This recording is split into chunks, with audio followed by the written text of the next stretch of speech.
Congress party ప్రభుత్వంలోకి ఏర్పడిన తర్వాత తొలిసారి ఎమ్మెల్సీ అభ్యర్థిని ప్రకటించింది. అందులో ముందుగా అయితే young NSUI president Balmoor Venkat గారికి, అలాగే TPCC working president Mahesh Kumar గారికి ఎమ్మెల్సీ అభ్యర్థులుగా అయితే వాళ్ళ పేర్లు అయితే ప్రకటించింది. సో ప్రస్తుతం మనతో పాటు అయితే బల్మూర్ వెంకట్ గారు ఉన్నారు. ఆయన అడిగి మరిన్ని వివరాలు తెలుసుకునే ప్రయత్నం చేద్దాం. Hi sir, how are you? Good, how are you? So first of all young, చాలా యంగ్ అని చెప్పొచ్చు మీ గురించి, and I'm so happy that. సో how is your feeling? See, like this is the best way. అంటే ఇప్పుడున్న ఏదైతే పరిస్థితుల ప్రకారము the opportunity which I got in the youngest, because I am the youngest among entire India lo MLC lo I am the youngest person who has been nominated as of now. And this is the best way. అంటే ఇది ఒక best opportunity ఏదైతే ఉందో, party కోసం కష్టపడితే 100% party will recognize you and give you an opportunity irrespective of like what's your age and irrespective which community do you belong, or like irrespective of what's your background. If you just work for the party and work for the people, party will recognize you. What you expect more than that? That is what happened in my case. Right, మీకైతే MLC పదవి ఇప్పుడు మిమ్మల్ని అభ్యర్థి కింద అయితే ప్రకటించారు. So ఎలా feel అవుతున్నారు అంటే కాంగ్రెస్ పార్టీ తరఫు నుంచి? పార్టీ ఏదైతే కష్టకాలంలో పార్టీ ఇచ్చిన సూచనల మేరకు నాకున్న డిపార్ట్మెంట్ ఏదైతే ఉందో, విద్యార్థుల కోసం, నిరుద్యోగుల కోసం 9 సంవత్సరాలు నేను చేసే పోరాటానికి, మేము ప్రతిపక్షంలో ఉన్నప్పుడు అధికార పార్టీ నాకు 88 కేసులు పెట్టి నన్ను ఒత్తేసే ప్రయత్నం చేసింది. దాదాపు 4 సార్లు నన్ను జైల్లో పెట్టింది. దాదాపు నా 8 ఎముకలు ఇరగొట్టి వీడు ఇదే రకంగా కొట్లాడొద్దని చెప్పి పూర్తి స్థాయికంగా భౌతికంగా నా పైన దాడి చేసే ప్రయత్నం చేసింది. ఇవన్నీ తట్టుకొని నిలబడి కష్టపడ్డదాన్ని గుర్తించి, ఏదైతే మా ఆల్ ఇండియా అధ్యక్షులు ఖర్గే గారు, చైర్పర్సన్ సోనియా గాంధీ గారు, ముఖ్యంగా నేను రాజకీయాల్లో ఎవరైతే రాహుల్ గాంధీ గారు, కేసీ వేణుగోపాల్ గారు, ముఖ్యంగా రాష్ట్ర ముఖ్యమంత్రి వర్యులు రేవంత్ రెడ్డి గారు, అదేవిధంగా ఉప ముఖ్యమంత్రి వర్యులు భట్టి గారు, మంత్రివర్గంలో ఉన్న మంత్రులందరూ ఏకాభిప్రాయంతో బల్మూర్ వెంకట్కి అవకాశం ఇచ్చారు. ఈ అవకాశాన్ని, వారు ఇచ్చిన అవకాశాన్ని ప్రభుత్వానికి, విద్యార్థి నిరుద్యోగులకు ఒక సమన్వయకర్త బాధ్యతను వహించి, తెలంగాణలో ఏదైతే రేపటి భావి భారత పౌరులు ఎవరైతే ఉన్న విద్యార్థి నిరుద్యోగుల పక్షాన వాళ్ళ సమస్యలు పూర్తి రకంగా సాల్వ్ చేసే విధంగా పనిచేసే ఒక ప్రయత్నం చేస్తాం. నాకు పార్టీ ఇప్పటికే నేను ఊహించిన దానికంటే చాలా ఎక్కువ ఇచ్చింది. నేనే ఇంకా పార్టీకి తిరిగి ఇవ్వాల్సింది చాలా ఉంది. ఇంకా నేను ఇంకేదైనా ఆశించినా కూడా ఆశకి హద్దు లేదనే విధంగా అవుతుంది. నా పార్టీ నాకు ఇచ్చిన దాంతో నేను సంతృష్టిగా ఉన్నాను. వచ్చిన 100 రోజుల్లోనే 6 గ్యారెంటీలు అమలు చేస్తామని కాంగ్రెస్ పార్టీ ఒక హామీ ఇచ్చింది. సో అది సాధ్యమవుతుందా? 100% మాట ఇస్తే మాట తప్పని పార్టీ కాంగ్రెస్ పార్టీ. స్వాతంత్రం తెచ్చిన పార్టీ, తెలంగాణ ఇచ్చిన పార్టీ. 100 రోజులలో మేము ఇచ్చిన హామీలు ఏవైతున్నాయో తప్పనిసరిగా ప్రతి హామీని నెరవేరుస్తాం. ఏ ఒక్క హామీ అన్న ఆలస్యం అయితే, ఏదైతే మా కుటుంబ సభ్యులున్న తెలంగాణ ప్రజల దగ్గరికి వెళ్ళి దేని వలన ఆలస్యం అవుతుందని వాళ్ళని ఒప్పించి మెప్పించుకుంటాం. కానీ మోసం చేసి గతంలో పార్టీలు లెక్క దళితుని ముఖ్యమంత్రి చేస్తా అని చెప్పి, విద్యార్థులకి కేజీ టు పీజీ ఉచిత విద్య ఇస్తామని చెప్పి, 2 లక్షల ఉద్యోగాలు ఇస్తామని చెప్పి, గిరిజనులకి పోడు భూములు ఇస్తామని చెప్పి, మహిళలకి ఏదైతే రిజర్వేషన్ కల్పిస్తామని చెప్పి ఇచ్చిన హామీలను మోసం చేసే పార్టీ కాంగ్రెస్ పార్టీ కాదు. రైట్, అద్దంకి దయాకర్ గారి పరిస్థితికి వస్తే, ఫస్ట్ ఆఫ్ ఆల్ మీ పేరు అండ్ అద్దంకి దయాకర్ పేరు తెర మీదకి వచ్చింది, అండ్ దాని తర్వాత వేరే వాళ్ళ పేరు వచ్చింది, అండ్ లాస్ట్ మినిట్ వరకు కూడా అద్దంకి దయాకర్ గారికి ఎమ్మెల్సీ ఇస్తామని కూడా చెప్పుకుంటూ వచ్చారు. బట్ లాస్ట్ మినిట్ లో ఎందుకు డ్రాప్ అయ్యారు? అద్దంకి దయాకర్ అన్న మేధావులు, తెలంగాణ ఉద్యమ సమయంలో క్రియాశీలకంగా పోట్లాడిన వ్యక్తి. బహుశా వారి సేవల్ని కేంద్ర స్థాయిలో ఉపయోగించుకున్నామని చెప్పి 100% అద్దంకి దయాకర్ అన్నకి ఈ పదవి చిన్నదని చెప్పి భావించారు, లేకపోతే ఇంకెక్కడన్నా అద్దంకి దయాకర్ అన్న అవసరం ఉందని చెప్పి పార్టీ భావించి ఇందులోకి వెళ్ళి పేరు జరపడం జరిగింది. తుంగతుర్తి విషయంలో కూడా తెలంగాణ రాష్ట్ర వ్యాప్తంగా అద్దంకి దయాకర్ అన్న గొంత అవసరం ఉండే. కేవలం ఒక నియోజకవర్గానికి పరిమితం అయితే ఇబ్బంది అవుతుందని చెప్పి తెలంగాణ రాష్ట్ర వ్యాప్తంగా అద్దంకి దయాకర్ అన్నతో ప్రచారం చేశారు.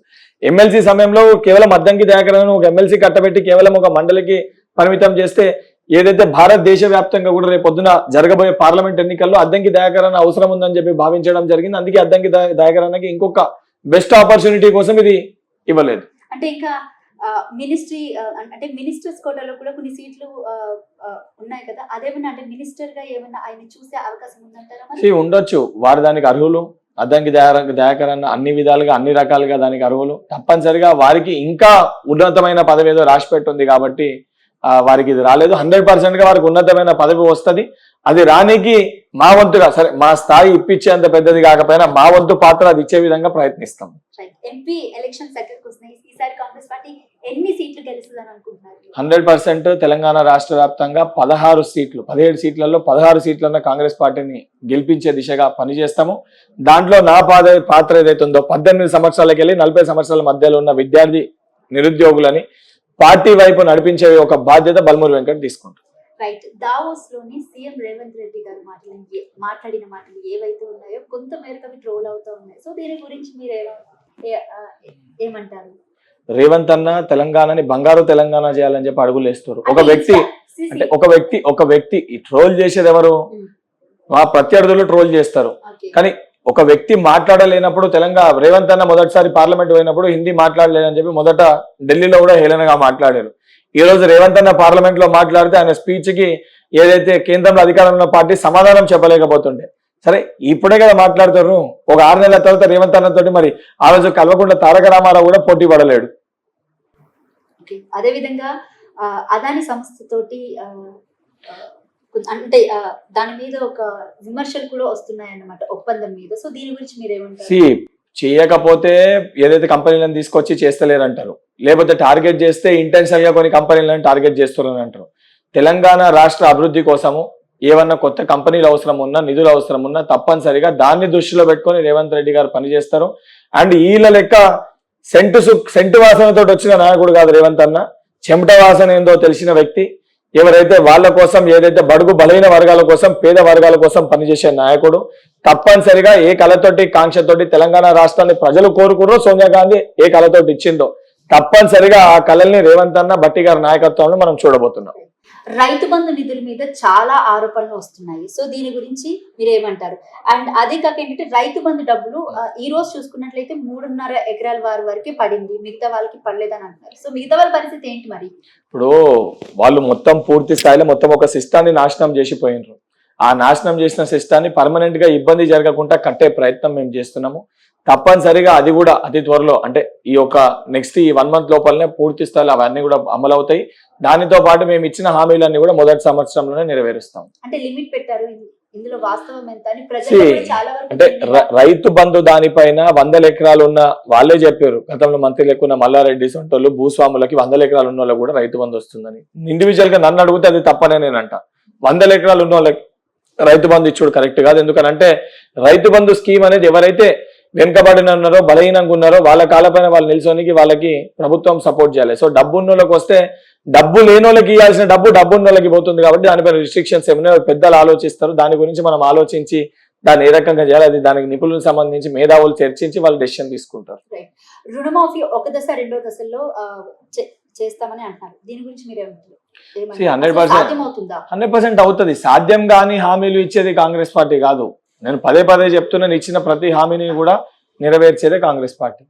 మరో 2 నెలలు అయితే లోక్సభ ఎన్నికల కోడ్ రాబోతుంది. మరి ఆ లోపు మీ పార్టీ ఇచ్చిన హామీలన్నీ కూడా నెరవేరుస్తారా? నెరవేరుస్తాము. నెరవేర్చకపోయినా ఇచ్చిన హామీలన్నీ ప్రారంభమైతే అవుతాయి. కాంగ్రెస్ పార్టీ 6 గ్యారెంటీలు మాత్రమే కాదు 420 హామీలను ఇచ్చింది. ఇవన్నీ ఎప్పటిలోగా అమల్లోకి వస్తాయి? 420 ఇన్సెన్స్ లైక్ 420 హామీలు ఇచ్చింది. 420 కాదు, 420 హామీల గురించి చెప్తుర్రా? నిజానికి బడ్జెట్ అయితే మీ దగ్గర ఇప్పుడు దాని సింపుల్ క్వశ్చన్ చెప్తున్నా, 420 గురించి మాట్లాడతారు సార్. అంటే ఎలక్షన్స్ టైంలో మీ పార్టీ వాళ్ళు చెప్పినమాట, రేవంత్ రెడ్డి గారి 420 హామీలు మేము ప్రజలకి ఇస్తున్నాము, ఇవన్నీ కూడా 6 నెలలు. దాని తర్వాత ఒకటి యాడ్ చేసి 421 హామీలు ఉన్నట్టున్నాయి. 420 కాదు, 421 హామీలు ఉన్నాయి. 421 హామీలు ఇచ్చిన ప్రతి హామీని కూడా అమలు చేస్తాం. ఆ డౌట్ ఏదన్నా 420 గంటలకు ఎవరికన్నా ఉంటే రేపు పొద్దున వాళ్ళు చూస్తారు.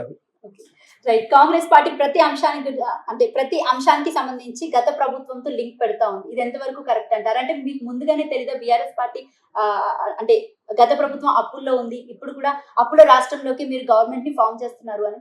అంటే సుందల్ ఖాన్ ఉంటది మన దగ్గర తెలంగాణలో, అది రంధ్రం చేసినప్పుడు బయటికి వెళ్ళి కనబడుతుంది. ఉత్త బయటికి ఎంత ఉందో తెలుస్తుంది, కానీ లోపల ఎంత పొగ కొట్టిరో తెలియదు. మాకు కనబడ్డది ఇంతే ఉంది అనుకున్నాం అప్పు. అది తీస్తే మొత్తం ఖజానానే ఖాళీ చేసి పెట్టారని వాళ్ళకి పోయినాక మాకు తెలిసింది. అంటే ఏవైతే మీరు ఇచ్చిన 6 గ్యారెంటీల్లో నుంచి తప్పించుకునే ప్రయత్నం కదా ఈ మాట ఒకటి చెప్పి. మేము అప్పులు ఉన్నాయి, మేము హామీలు నెరవేర్చలేమని చెప్తలేము.